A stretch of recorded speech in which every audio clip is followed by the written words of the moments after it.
They say grief has 5 stages. I didn't get any of them. Because I wasn't allowed to grieve. Because I didn't die. I disappeared. The morning my wife thought I died in that crash was the first time I felt alive in years. I wasn't supposed to be on that bus. But I was. And it flipped off an icy road in Idaho, killing 17 people. There were no full bodies, just scattered belongings, burned IDs, shattered phones. My wallet, my old wallet with my name in it, was one of the only things recovered from the wreckage. I know. You're wondering, how does someone let people think they're dead? The real question is, what kind of man gets pushed so far that disappearing feels like mercy? My name's Curtis. Not Kurt. Not CJ. Just Curtis. I had a wife named Mallory. That name probably still haunts the back of my teeth when I grind them at night. And 9 years ago, I let her believe I died. She held a funeral. I saw the photos online. She wore navy. She hated black. Said it made people look like crows. Friends posted tributes. My high school math teacher wrote a poem. Even my estranged brother showed up and said I was the best of us. Mallory cried. Oh, she cried. For the cameras, at least. Then, 6 weeks later, she moved a man into our house. 6 weeks. His name was Porter. A personal trainer. With a man bun. The same man I once caught checking her out at a charity 5K. The one she called just a friend from the gym. That friend was sleeping in my bed, wearing my robe, drinking coffee from my world's okayest husband mug, just 46 days after I supposedly died. And she never visited the crash site. Not once. Do you know what it's like to be a ghost watching the woman who said forever delete you like a spam email? I stayed gone. New state. New name. I didn't fake my death. I just never corrected the record. Until this morning. This morning, I was walking past a trendy cafe downtown, just trying to find a quiet place to read, when I heard that laugh. High, sharp, fake. And I saw her, Mallory, laughing with friends, wearing those ridiculous, oversized sunglasses like she was still somebody's influencer wife. She didn't see me. Not at first. But when she did, she froze. 9 years later. And suddenly, the dead man was standing 10 feet away. And I hadn't even said hello yet. Her smile vanished so fast it was almost surgical. One moment she was all teeth and laughter and performative brunch sparkle, and the next, stone. Absolute stillness. Mallory sat there clutching her little porcelain cup like it was the only thing tethering her to reality. Her 2 friends were still mid-giggle about something, until they followed her frozen gaze and turned too. I didn't stop walking. I didn't speed up either. I just kept going past the cafe window like a breeze, like some random man on the street. Except I watched her out of the corner of my eye, watched the exact moment she dropped her spoon, how her fingers trembled, how her whole body leaned back like she was bracing for impact. I didn't even break stride, but it was enough. She knew. She knew. I rounded the corner and ducked into the bookstore 2 doors down, heart thundering, not from fear. God, not fear, but from the adrenaline of watching her world crack. I hid behind a shelf of cookbooks, barely breathing, peeking out like some awkward teenage spy. And yes, I'll admit it, I was hoping she'd follow. Hoping she'd chase me like I used to chase her. 3 minutes passed. 5. Nothing. And then, I saw her. Mallory stepped into the store like a raccoon in a kitchen. Skittish. Pale. Trying to act normal, but failing miserably. Her sunglasses were now on her head, and she looked older. Not bad, just weathered. Like she was made of paper that had been folded too many times. She scanned the aisles. I waited. Not because I was scared, but because I wanted to see what she'd do.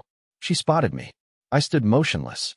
She didn't speak at first, just walked slowly up the aisle, until we were 5 feet apart, surrounded by cookbooks in silence. Then she whispered, "Curtis?" I tilted my head, pretending to think. That's one of the names I used to go by. She blinked fast. Her lip trembled. "They said you were dead." I said, "Yeah, I read my own obit. It was a little dramatic. You should have edited it better." She looked like she wanted to collapse into the floor. I don't understand. How are you? Where have you?" I cut her off. "No, you don't get questions yet. You already had all the answers you needed when you moved Porter into my house 6 weeks after my funeral." Her face twisted like I slapped her. "That's not fair." I laughed. Loudly. Some teenager browsing near us glanced up. I didn't care. I was done whispering. "Not fair?" I let you think I was dead and still gave you more peace than you gave me when I was alive. She swallowed hard, voice low. I didn't know how to grieve. I was hurting. You weren't easy. Oh, right. Poor Mallory. Mourning widow and victim of the quiet husband who gave her everything and asked for nothing but honesty. She bit her lip. I watched her pupils dart, probably trying to assess if she could spin this, if she could control this narrative like she did everything else. But this time, she had no script. I didn't plan it that way, she said finally. It just happened. You think I care anymore? I said. I didn't come back for you. And I didn't. But in that moment, watching her shrink inside herself like a balloon losing air, I realized something. She still had secrets. Big ones. She looked like she wanted to scream, but didn't know which direction to aim it. You should go back to your friends, I said. Tell them you saw a ghost. And then I walked out. She didn't follow. But I knew. This wasn't over. Not by a long shot. I didn't sleep that night. It wasn't that I was afraid. Not of her. Not of what seeing her again might trigger. It was something else. The noise in my brain that wouldn't quiet down. For 9 years I lived like I didn't exist, like I'd been erased, like I was a sketch someone smudged off the page. And then in one afternoon, her eyes had put me right back into focus, her focus. And that lit something inside me I thought I'd buried forever. Around 2:43 a.m., my phone buzzed. Unknown number. I didn't recognize it. Of course not. I hadn't had contact with anyone from that life in nearly a decade. But I knew. Even before I opened it, I knew it would be her. The message was short. Was it really you? No name. No punctuation. Like she was scared to write the full sentence. Scared it would confirm something she couldn't undo. I stared at the screen for a full minute before I typed back. Was it really you 9 years ago? No reply. And yet I sat there holding the phone like it might grow teeth and bite me. At 3:09 a.m., a second message came in. Longer this time. You don't understand what happened. There are things you never knew. Things I couldn't tell anyone. Please. If you ever cared about me, I need to explain. I should have deleted it. I should have blocked the number. But curiosity is a cruel thing. It doesn't whisper, it claws. So I replied. 1 hour. Neutral ground. Public. No excuses. If you're late, I'm gone. We met at an old train station cafe on the edge of the city, one that had been half converted into a bookstore and had terrible coffee, but decent waffles. I picked the place because I figured if she tried anything weird, like recording me or pulling some kind of manipulative act, at least I'd be surrounded by pensioners and loud cappuccino machines. She walked in exactly on time, wearing a gray coat and sunglasses, like she was preparing to be seen but not recognized. She sat across from me. No hug. No smile. Just trembling fingers wrapped around a chipped mug. Thank you for meeting me, she said. Her voice was small, unfamiliar. She used to speak like the world owed her space. Now she barely took up any. You've got 10 minutes, I said flatly. She looked around, leaned in slightly, then whispered, Porter wasn't just some guy. I laughed once, humorless. He was a trainer with too much cologne and exactly one brain cell. That about cover it? She shook her head. No, I didn't meet him after your funeral. I met him before. I froze. She kept talking. He worked for someone. Not at a gym. He wasn't a trainer. That was a lie. Everything was a lie. What the hell are you saying, Mallory? I said slowly. She swallowed hard. Curtis, the accident wasn't an accident. You were supposed to be on that bus. Chills ran through my back like a faucet turned to ice. My hands clenched under the table. I was on that bus. She stared at me like she was seeing a stranger. Then how are you alive? No, I said. Why was I supposed to be on that bus? Her eyes darted again. Because someone wanted to make sure you never came back. I leaned in, voice sharp. Who? She looked like she was about to answer, but her gaze snapped past my shoulder. Her entire face changed. Panic. Absolute panic. I turned. A man stood by the door. Tall. Bald. Dark green jacket. Familiar posture. Mallory's lips parted, but no sound came out. I turned back to her. But she was gone. Just like before. The man in the green jacket didn't follow her. That's what shook me the most. He just stood at the cafe entrance like he was there to confirm something, then slowly backed out through the same door she vanished through, disappearing into the light morning drizzle like a shadow that never should have existed in daylight. I stood up, my chair scraping the floor behind me. The few patrons in the cafe barely looked up. To them, I was just another guy chasing a woman who didn't want to be caught. But to me, I was a dead man watching his old life unravel in reverse. I ran out the door and looked both ways, but she was already gone. No sign of the green jacket either. Just street noise, blinking crosswalks, and the sudden choking realization that Mallory hadn't come to explain anything. She came to warn me. Back in my apartment, I paced like a caged animal. I hadn't felt this unsettled since the days right after the accident. Back when I lived in that motel off the highway eating vending machine Pop-Tarts and watching the news for signs they'd identified my body. Back when I thought disappearing was the only way to survive. And now? She shows up 9 years later, tells me I wasn't just collateral damage. I was the target, and then runs off like some scene from a thriller I never wanted to star in. I knew what I had to do. I pulled out the one thing I hadn't touched in almost a decade. A tiny metal lockbox hidden in the back of my closet behind a shoebox full of receipts and a pile of unmatched socks. Inside, the only physical remains of my old life. A few photos, a USB drive, the last paycheck I received before the accident, and a key. That key belonged to a storage unit I hadn't visited since the week I disappeared. I had dumped everything there. Old journals, marriage documents, even the CCTV drive from our apartment building that I took the day before the crash. Don't ask me why I grabbed it. Maybe I already knew something didn't feel right back then. Maybe the part of me that still trusted her was smaller than I thought. The drive was dusty, the label almost faded. But I plugged it into my laptop and began skimming through the folders. One video file caught my eye.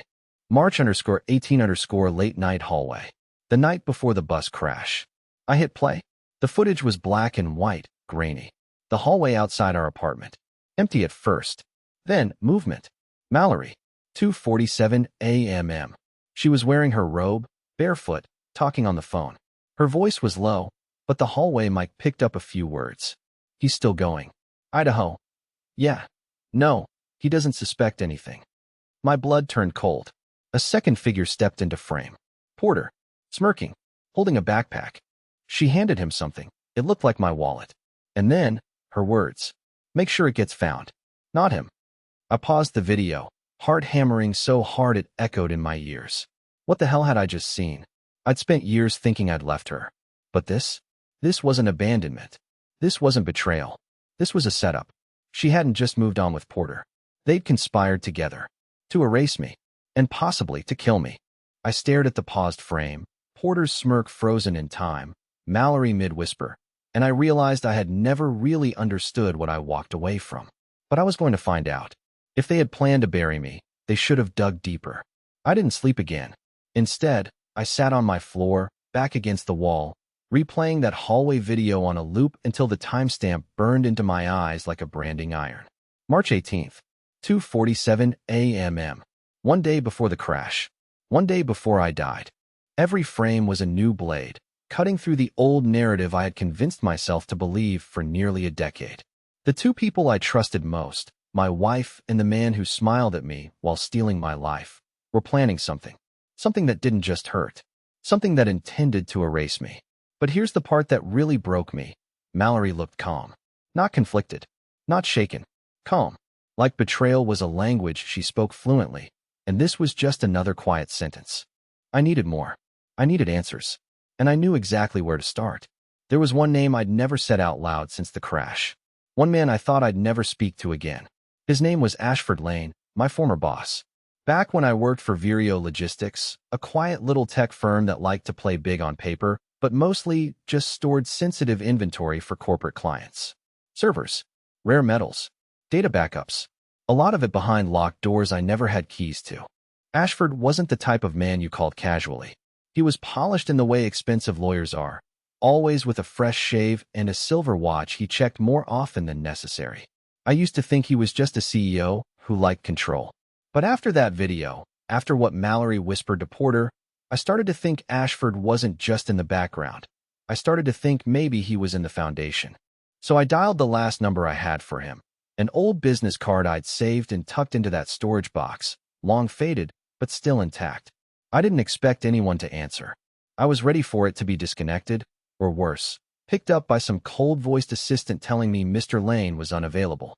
But after 2 rings, a voice clicked in. Hello. I froze. It was him. Older. Sharper. Still with that same unnerving calm. Mr. Lane? I asked slowly. Silence on the other end. A long one. Then, I assumed you were dead, Curtis. You weren't alone, I replied. Is that a threat? He asked, almost bored. No, not yet. He sighed like I was interrupting his espresso. What do you want? Information, I said.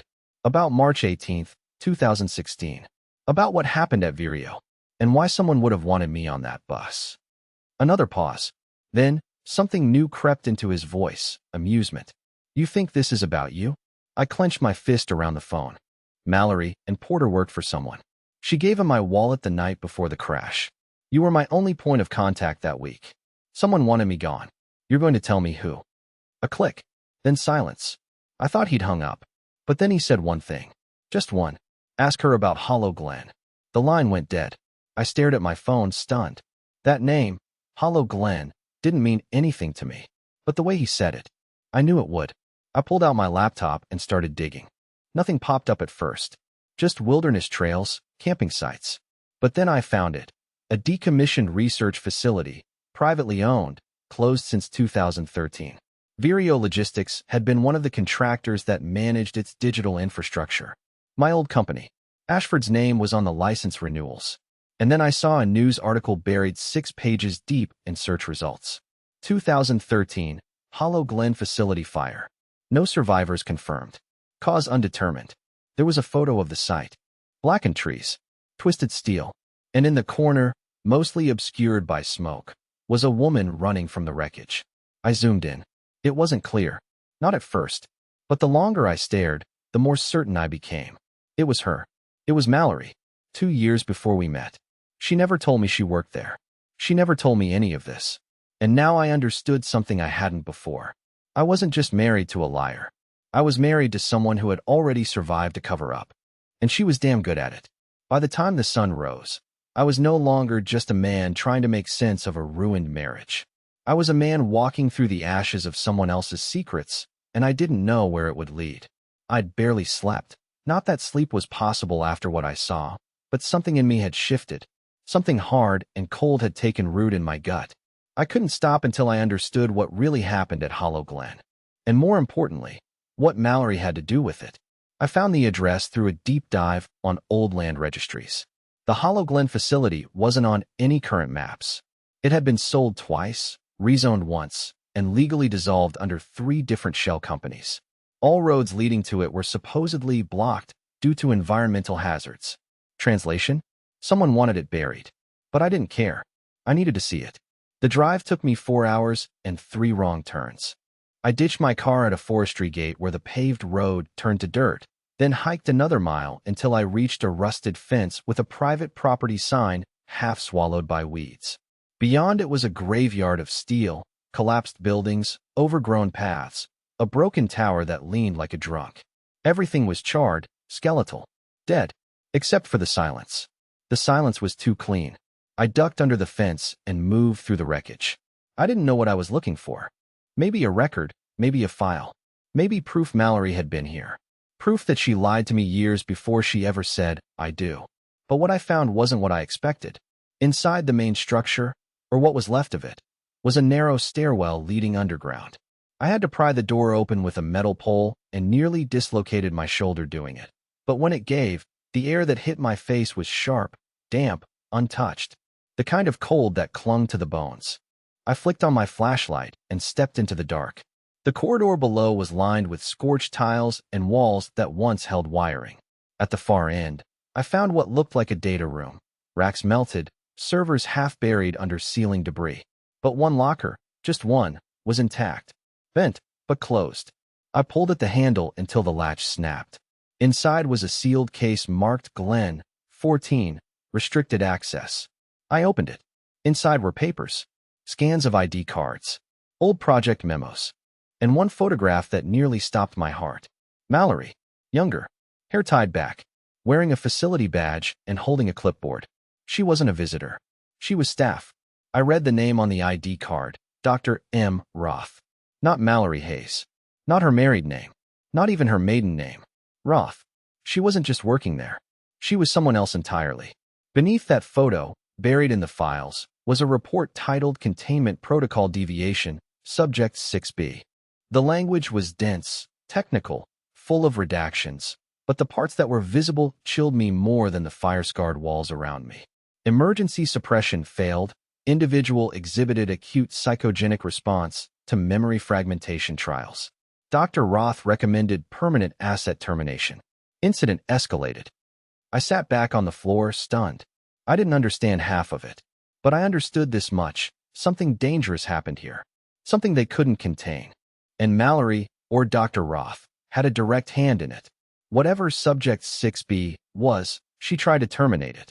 Something went wrong. The fire wasn't an accident. It was a cover-up, and she walked away from it without a scratch. She started a new life. A new name. A clean slate. Me. I wasn't a husband. I was a shield. A disguise. A restart button. But maybe I was more than that. Maybe I was part of Hollow Glen, and I didn't even know it.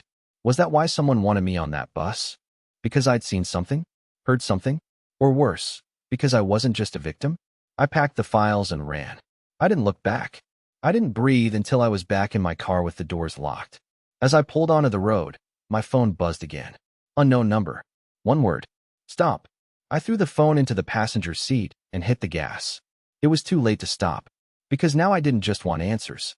I wanted to know who the hell I really was. I drove for hours without stopping, the roads blending into a blur of headlights and exit signs. I didn't even know where I was going, only that I needed distance. From Hollow Glen, from the files in my backpack, from the voice in my head whispering questions I didn't have the strength to answer. Was Mallory even her real name? Was Curtis even mine? I pulled into a cheap motel off I-90 around 3 a.m., paid cash, and locked the door behind me twice. The silence inside was thick, broken only by the hum of the broken mini-fridge and the occasional rattle of a passing truck. I dumped the contents of the case on the bed and started reading again, this time slower, methodical, like I was digging up my own grave with a highlighter. There were references scattered through the documents to something called phase recode, a cognitive trial linked to post-trauma identity redirection. It sounded like science fiction or torture. Subjects were described as pliable, fragmented, ideal for conditioning. One phrase appeared more than once. Use of partner anchors to reinforce control schema. Partner anchors. Marriage. Love. Was that what Mallory was to me? Or what I was to her? I should have stopped reading. I should have burned everything and vanished again. But curiosity has teeth, and that night it sank them deep. At the bottom of the file folder was a plain envelope. No markings. Inside was a single photograph, crumpled, as if someone had tried to throw it away but couldn't. It was me, or at least someone who looked like me. Hair shorter, thinner, eyes duller, standing in a white hallway I didn't recognize, wearing what looked like a medical gown. No smile, just a distant, empty stare, like someone had wiped him clean. On the back of the photo, scrawled in fading ink, were 3 words, "Before you woke." My lungs froze. I slammed the photo face down and backed away from the bed like it might catch fire. I sat on the floor, gripping the edge of the mattress, trying to remember something. Anything, from before I met Mallory. But the truth hit me like a slow-moving avalanche. I couldn't. Not really. Not clearly. I could recall facts, sure, birthdays, addresses, the name of my favorite teacher in 3rd grade. But when I tried to remember the sound of my mother's voice, the smell of my childhood home, the shape of my life before her, it was like trying to tune in to a static-filled radio. Faint images, uncertain timelines, details that shifted when I focused too hard. I had always chalked that up to trauma, to depression, to survival mode. I told myself that people who vanish don't hold on to everything, that it was normal to lose pieces when you go into hiding. But what if I didn't lose them? What if they were taken? The next morning, I drove to the only place I had left that felt even remotely real, the old diner where Mallory and I used to eat on Sundays. I hadn't been back since I died. The booths were still vinyl. The waitresses still called everyone Han. I sat in the far corner and watched the door. And then, as if summoned by the weight of everything I now knew, she walked in. Mallory. Or Roth. Or whatever her name really was. No disguise. No sunglasses. Just her. She looked exhausted, like someone who hadn't slept in days. When she spotted me, she didn't flinch. She walked straight to my booth and sat across from me like we were just two old friends catching up after a bad breakup. "I was hoping you'd stop digging," she said quietly. "I was hoping you'd be someone else," I replied. She nodded slowly. "I didn't come to lie this time." "Then don't," I said. "Tell me the truth. All of it." She looked out the window for a long moment, then back at me with eyes that didn't blink. "You weren't supposed to remember any of it," she said. "Not Hollow Glen. Not before. Not even me." "What was I, Mallory?" My voice cracked. "Some experiment?" Her answer wasn't immediate. Then, with a sigh that sounded like it came from someone much older than her 30-something frame, she whispered, "You were the only one who survived phase recode. And that made you dangerous." I stared at her, speechless. "And that bus?" I asked. "Was that supposed to finish the job?" She didn't deny it. Instead, she leaned forward and said something that nearly broke whatever part of me was still holding on. "You don't know who you were before me. But I do. And you wouldn't like him." I stared at her for a long time after she said that. "You wouldn't like who you were." It was a clean little sentence, like a scalpel, meant to cut just deep enough to make me bleed doubt about myself, about what I remembered, about what I was allowed to know. She said it so calmly, like she was doing me a kindness, as if all the years of manipulation, surveillance, and erasure were just a necessary evil. But the thing was, she didn't scare me anymore. "You keep saying was," I finally said. "Like that person is still buried inside me." She hesitated, then nodded. "He is. But quiet now. Sleeping." I leaned forward. "Then let him sleep." She blinked. "I don't care who I was," I continued. "Not anymore. Whoever that man was, whether he was cruel, broken, dangerous, he died the moment I stepped off that bus. And maybe that was the best thing that ever happened to me." Mallory looked shaken for the first time. She had expected a fight, a collapse, a cry for answers, but not peace. She never expected peace. "I didn't want to love you," she whispered, voice cracking. "But I did. And that's why I panicked. That's why I made the wrong choice." "You didn't panic," I said. "You planned. You manipulated. You played God. And then you tried to bury me when I no longer fit the project." She said nothing. She didn't need to. "I'm done digging," I said. "I don't need to know what Hollow Glen was. I don't need to know what name I used before. I don't need revenge. I just want to live a life that I build with my own hands. No shadows. No ghosts." I stood up and slid a flash drive across the table. "All the files. Everything I found. I'm giving them back to you. Because I don't want to carry this anymore." She looked at it like it was made of fire. "What if they come for you again?" she asked. "Then let them," I said. "I'll be ready this time. And I won't run." I walked out of that diner without looking back. For once, I didn't need to. There was nothing behind me worth turning around for. I drove for hours in silence, this time not to escape, but to move forward. I crossed state lines, rented a cabin near the coast, changed my number, burned the rest of the documents. And then, slowly, I started living. I adopted a dog, learned to fish, took up woodworking, started writing again, not about her, or the past, or memory manipulation. Just stories. Simple ones. Stories where people lose everything and still survive. Weeks later, I got a letter. No return address. No signature. Just a card with one line written in perfect handwriting. "Curtis is a good name. Keep it." I burned it without reading it twice. And for the first time in 9 years, I slept through the night. Mallory, or Roth, or whoever she truly was, would carry her shadows. I didn't need to carry mine anymore. They tried to erase me. They tried to rewrite me. But I chose who I am. And that was the end of their story, not mine.